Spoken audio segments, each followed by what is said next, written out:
पिछली कुछ वीडियोस के अंदर हम लोगों ने स्पोर्ट्स पर्सन्स में होने वाली नी इंजरीज के बारे में डिटेल में बात की, जहां पर एंटीरियर क्रूशिएट लिगामेंट यानी ACL इंजरी को लेकर के बहुत विस्तार में बात की गई। इसी के साथ होने वाली एक बहुत कॉमन इंजरी जो कॉन्कॉमिटेंटली होती है, जिसे हम कहते हैं मेनिस्कल इंजरी, उसके बारे में आज हम थोड़ी सी बात करने वाले हैं। नमस्ते दोस्तों, मेरा नाम है डॉक्टर मिलिंद तनवर। मैं एक आर्थ्रोस्कोपी सर्जन और एक जॉइंट रिप्लेसमेंट सर्जन हूँ और आज हम बात करने वाले हैं मेनिस्कल टीयर्स के बारे में। तो दोस्तों, जब भी हम बात करते हैं इस चीज़ के बारे में कि कोई भी एथलीट हमारे पास आता है जिसको एक लिगामेंट इंजरी होती है, वो चाहे एक स्प्रेन हो, चाहे एक कंप्लीट टीयर हो, या फिर एक से ज़्यादा लिगामेंट्स के अंदर इंजरी हो, जैसा कि हम स्पोर्टिंग इंजरीज में ऑफनली देखते हैं, उन केसेस के अंदर कई बार अदर सॉफ्ट टिश्यू कंपोनेंट्स जो होते हैं, जिनमें मेनिस्कस, जिसमें कार्टिलेज, जिसमें और बहुत सारी छोटी छोटी चीज़ें आती हैं, वो कई बार मिस हो जाती हैं। और ऑपरेशन के लिए जब हम पेशेंट को काउंसिल करते हैं या सर्जिकल या नॉन सर्जिकल टेक्निक के बारे में, कंजर्वेटिव ट्रीटमेंट के बारे में जब हम पेशेंट से बात करते हैं, तो कंजर्वेटिव ट्रीटमेंट के बारे में इन मेनिस्कल टीयर्स को कई बार हम स्किप कर जाते हैं। दोस्तों, जानने की बहुत ज़रूरी बात है कि कुछ पब्लिकेशंस, कुछ लिटरेचर ऐसा कहता है कि ACL रिकंस्ट्रक्शन के बावजूद भी ऑस्टियोआर्थराइटिस या घुटने में घिसाव बहुत सारे एथलीट्स के अंदर लंबे समय पर देखा गया है। और इसी के साथ साथ ये कहा जाता है कि अगर जो मेनिस्कल इंजरीज हैं, जो गद्दी में लगने वाली चोटें हैं या गद्दी को जो रिमूव करने के ऑपरेशंस होते हैं, जहाँ मेनिसेक्टमी कर दी जाती है, उनके अंदर ऑस्टियोआर्थराइटिस होने के चांसेस और भी ज़्यादा बढ़ जाते हैं। तो दोस्तों, आज की वीडियो का जो बेसिक हमारा फोकस है वो इस चीज़ के ऊपर रहेगा कि मेनिस्कल इंजरीज कितनी ज़रूरी हैं, मेनिस्कल इंजरीज को किस तरीके से एड्रेस करना चाहिए, और मेनिस्कल इंजरीज को एड्रेस करने के बाद उनके प्रोग्नोसिस कंजर्वेटिव और सर्जिकल ट्रीटमेंट में कैसे रहते हैं। तो दोस्तों, सबसे पहले ये जानना ज़रूरी है इन सभी तथ्यों से पहले कि एक मेनिस्कस होता क्या है, एक मेनिस्कस का फंक्शन क्या है, और एक मेनिस्कस हमारे घुटने में क्यों ज़रूरी होता है। तो दोस्तों, अगर हम बात करते हैं तो हम अपने एक नी के मॉडल्स को देखते हुए इसके अंदर बहुत आसानी से एक्सप्लेन कर सकते हैं। तो इसके अंदर जब भी हम यहाँ देखते हैं तो इसके अंदर एक घुटने यानी सांतल और टांग की हड्डी के बीच में नीले रंग के कुछ स्ट्रक्चर्स होते हैं। They are basically a semi lunar shape या क्रिसेंट्रिक शेप हम कहते हैं कि ये रहते हैं, जो कि बाहर की, अगर आप थिकनेस महसूस कर पाएं इस वीडियो में, बाहर की थिकनेस थोड़ी सी ज़्यादा रहती है और अंदर की तरफ से इनकी जो थिकनेस होती है वो बहुत पतली होती है। तो बेसिकली जो इनका सबसे इंपॉर्टेंट फंक्शन है वो है कि ये एक हड्डी से दूसरी हड्डी के ऊपर वेट की डिस्ट्रीब्यूशन या जो शॉक आते हैं उनको एब्जॉर्ब करने में बेसिकली ये सॉफ्ट टिश्यू मदद करता है, और वेट की एक समानता डिस्ट्रीब्यूशन या समतल डिस्ट्रीब्यूशन बेसिकली सरफेस के ऊपर ट्रांसमिट करता है। थर्ड चीज़ इसके बारे में जो ज़रूरी है वो ये है दोस्तों कि ये जो इम्पैक्ट डिसिपेटर है या ये जो शॉक एब्जॉर्बर है एक तरीके का, ये हमारे कार्टिलेज के न्यूट्रिशन को, कार्टिलेज के फंक्शन को ऑगमेंट करने में भी मदद करता है। इसी के साथ साथ देखा गया है, बताया गया है दोस्तों कि मेनिस्कस का जो फंक्शन है वो कहीं ना कहीं जॉइंट की डीजेनरेशन को प्रिवेंट करने में भी एक एसेंशियल रोल रखता है।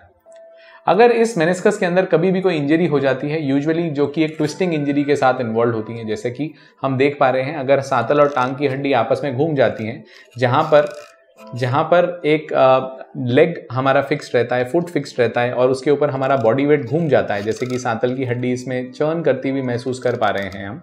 तो इस तरीके की इंजरीज के अंदर जो मेनिस्कस यानी गद्दी की जो पोर्शन है, पीछे वाला जो पोर्शन है, टिपिकली ये जो ब्लू कलर का आप देख सकते हैं, इसके अंदर कई बार फंस करके फटाव आ जाता है और इसको हम लोग मेनिस्कल टीयर बोलते हैं। मेनिस्कल टीयर बेसिकली 3 तरीके का बताया गया है। मेनिस्कल टीयर्स में ग्रेड 1, ग्रेड 2 और ग्रेड 3 टीयर्स होते हैं।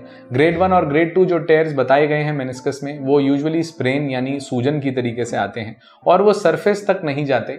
कहा जाए तो वो जोड़ में आने वाली जो सतह है वहां तक नहीं जाते और सांतल और टांग की हड्डी के बीच में फंसने के उनके चांसेस, अटकने के उनके चांसेस बहुत ही कम होते हैं। तो सबसे ज़रूरी चीज़ क्या है दोस्तों कि जो मेनिस्कस है, इसका जो फंक्शन है वो ये है कि ये शॉक एब्जॉर्ब करता है, और दूसरी चीज़ इसका होना डीजेनरेशन ऑफ द जॉइंट को प्रिवेंट करता है।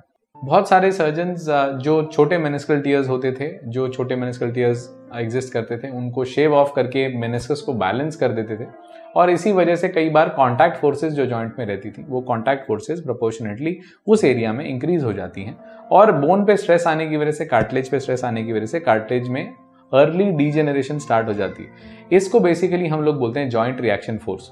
तो जॉइंट रिएक्शन फोर्स जैसे जैसे बढ़ेगी और मेनिस्कस यानी वो हमारा जो कुशन है, शॉक एब्जॉर्बर है, अगर वो वहां नहीं होगा तो हमारी कार्टिलेज अर्ली रीजनरेट करती है। ACL इंजरी को एड्रेस करने के जैसा ही जरूरी है मेनिस्कल टियर को एड्रेस करना। इस वीडियो के अंदर हम इसी चीज के ऊपर फोकस करेंगे, इसी चीज के ऊपर बात करेंगे कि मेनिस्कल टियर्स को एड्रेस करना ACL इंजरी को एड्रेस करने के समान ही है।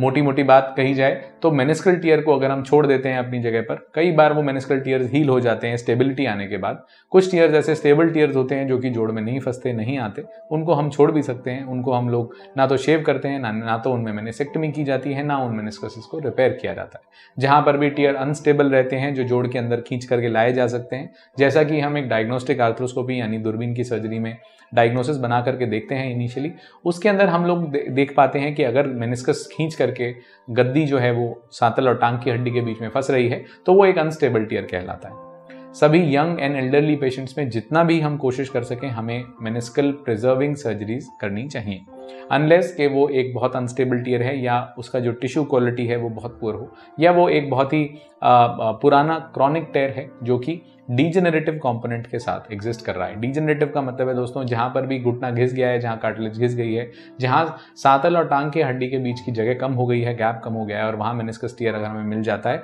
तो वहां पर हम डिब्राइडमेंट यानी कि उसको शेव ऑफ करना बेहतर समझते हैं रादर देन कि हम उसे रिपेयर करें। इसी के साथ साथ दोस्तों जानना एक बहुत ज़रूरी चीज़ है कि मेनिस्कल रिपेयर एक बहुत ही आसान सर्जरी है जो दूरबीन के द्वारा ही की जाती है। इसके अंदर कुछ टेक्निक्स रहती हैं जो आप अपने सर्जन से डिस्कस कर सकते हैं। टेक्निक्स बेसिकली 3 तरीके की हैं, जहां पर इनसाइड आउट यानी कि अंदर से बाहर की तरफ स्टिच लिया जाता है। जो स्टिच अंदर से लिया जाता है वो बाहर की तरफ जाता है और बाहर से उसको कैप्सूल को खोल करके बांधा जाता है। इसी के ऊपर हमारी इन डिटेल वीडियोस भी आप आगे देख पाएंगे। दूसरी जो टेक्निक रहती है उसे बोलते हैं ऑल इनसाइड टेक्निक, जिसके अंदर हम लोग अंदर ही जा करके टाँका लगा देते हैं और बाहर हमारी नीडल या बाहर हमारा धागा नहीं आता।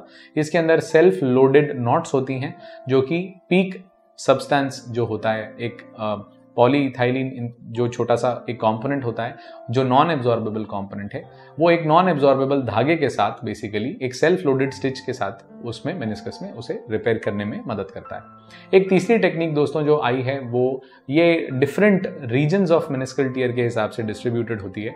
तो जो तीसरी टेक्निक हम इस्तेमाल करते हैं उसे हम बोलते हैं outside in technique. Outside in का मतलब होता है कि हम बाहर से अंदर की तरफ जाते हैं और उसके अंदर गद्दी को रिपेयर करते हैं और सेम कैप्सूल में नॉट लगाते हैं जैसे कि इनसाइड आउट टेक्निक के अंदर हम लोग यूज करते हैं।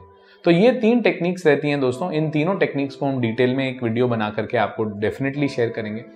जरूरी कंपोनेंट, जरूरी बात समझने वाली चीज सिर्फ इतनी है कि मेनिस्कस को प्रिजर्व करना, मेनिस्कस को बचाना, हमें हर मुमकिन कोशिश करनी चाहिए कि इस छोटे से छोटा मेनिस्कल टियर जो भी है वो रिपेयर हो सके।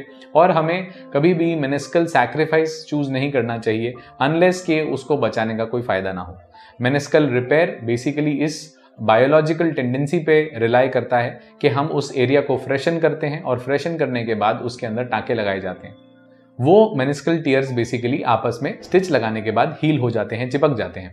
और इंस्टेबिलिटी जैसे कि ACL इंजरी के अंदर जो इंस्टेबिलिटी रहती है वो इंस्टेबिलिटी ACL रिकंस्ट्रक्शन के बाद खत्म हो जाता है। तो मेनिस्कल टियर्स रिकर नहीं होते और मेनिस्कस प्रिजर्व हो जाता है। कभी कभी ऐसा देखा जाता है कि कुछ केसेस के अंदर जहां मेनिस्कस की क्वालिटी बहुत पुअर रहती है, जहां पे क्रॉनिक डीजेनरेटिव टियर्स रहते हैं, जहां पर हम देख पाते हैं कि मल्टीपल टियर्स हैं, एक कॉम्प्लेक्स टियर है, वहां पर कई बार आपका सर्जन आपको इंट्रा ऑपरेटिवली वो चीज़ दिखा करके बैलेंस करने में एक बेटर सोल्यूशन समझता है। तो दोस्तों उम्मीद करता हूं आपको ये मेनिस्कल टियर्स के बारे में ये छोटा सा इन्फॉर्मेशनल वीडियो पसंद आया होगा। आपको मेनिस्कल टियर्स के बारे में अगर कोई भी डाउट्स हैं, अगर आपको लगता है कि आपको मेनिस्कस टियर हैं, अगर आपका घुटना लॉक होता है, कैचिंग सेंसेशन आपको रहती है और आप एक एथलीट हैं, तो मैं आपको यही एडवाइस करूंगा कि आप अपना मेनिस्कल रिपेयर ज़रूर करवाएं। मेनिस्कस रिपेयर से मेनिस्कस सैल्वेज होता है और मेनिस्कस सैल्वेज से बेसिकली जॉइंट बचता है, यानी ऑस्टियोआर्थराइटिस यानी घिसाव कार्टिलेज का बचता है। तो दोस्तों अगर आपको कोई भी क्वेरीज हैं तो आप हमें मैसेज कर सकते हैं या आप कमेंट बॉक्स में लिख करके भेज सकते हैं। हम कोशिश करेंगे कि हम अपनी अगली वीडियो में उसको ज़रूर टेकअप करें। Thank you so much.